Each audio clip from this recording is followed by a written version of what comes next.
Hello and welcome to Personal Injury Today. My name is Brandi McMichael and I am so excited to be with Dr. Brad Poppe as we bring you some of the hottest topics in personal injury.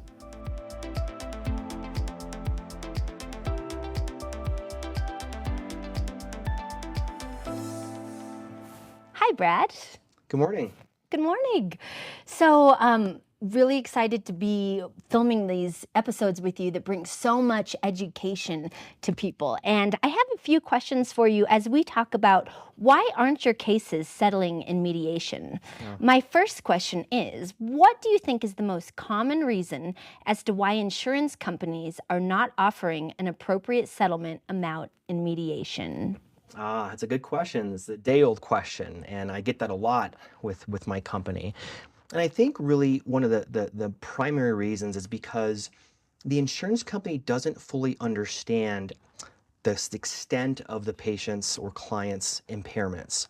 Okay, they're not quantitatively validated. All right, and so what I mean by that is when a person gets into a car accident, they suffer maybe whiplash injury to their neck or a low back disc problem, etc. And while those impairments are documented, we don't really understand how those impairments affect their life, more specifically, their ability to perform work-related activities, activities of daily living, and leisure activities. So it's really it's an issue of the insurance companies not educated on how those impairments affect their livelihood. Wow. And when you say quantitative, can you dive kind of into what you mean specifically about the quantitative part of that? Absolutely. So there's actually one pivotal test that we do or evaluation. It's very extensive. It's called a functional capacity evaluation. And it is literally approximately a 4-hour exam where I take the client through a functional abilities test to determine how those impairments that were diagnosed from the orthopedic surgeon, for example, or neuropsychologist play out into their life and affect their livelihood and their ability to perform different tasks throughout the day. Wow, okay. What are other common reasons why insurance companies give lowball offers? I think a lot of times insurance companies, like I just talked about, don't understand the extent or the chronicity or permanency of those impairments. And so when someone gets into a car accident, they may have, let's say, for example, some neck pain, like we just discussed. And in the insurance company's eyes, they think, well, that neck pain should be better in a few months. So why is that patient still having impairments and or pain, complaints a year down the road? Okay, so they don't understand the longevity and the full impact. And so that's where life care plans come into play, basically showcasing to the insurance company the impairments that that patient has and the costs associated with future care needed to treat those injuries through life expectancy. Wow. One thing that pops into my mind, though, and this might be my kind of just doubt with the system, are some of these insurance companies just not wanting to pay out?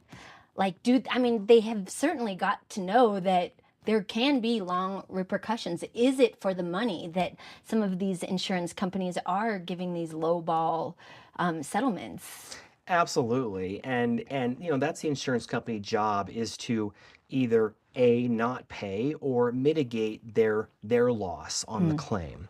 And so they're going to do everything they can to decrease that settlement offer. So I think it's really important to understand that the more artillery you have as an attorney group or a law firm with your demand package to make sure you have both double barrels ablazing when you put out your demand letter to really educate that insurance company or insurance adjuster, or if it's in trial, the jury members on the permanency of impairments and how they affect their life. Wow. That's key. The word I'm really hearing is educate. And I feel like that is what you are trying to do. And what you are doing in everything that you do is educating. So thank you for your education. What about the reasonableness of bill charges? Do insurance companies challenge these?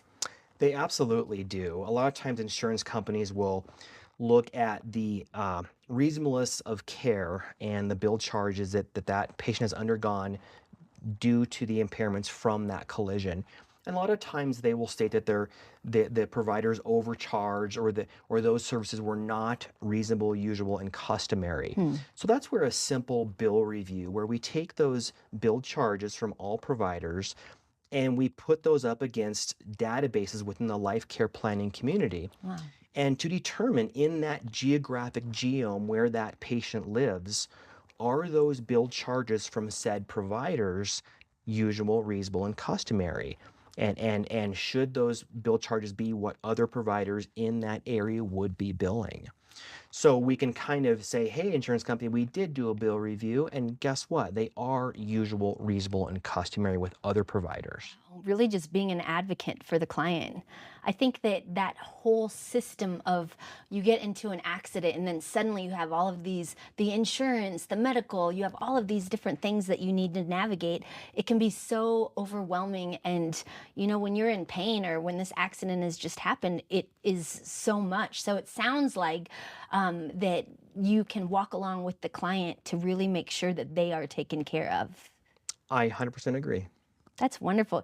Dr. Poppe, thank you so much for this valuable information. If you found this information to be valuable, educational, and beneficial, please like and subscribe to the channel.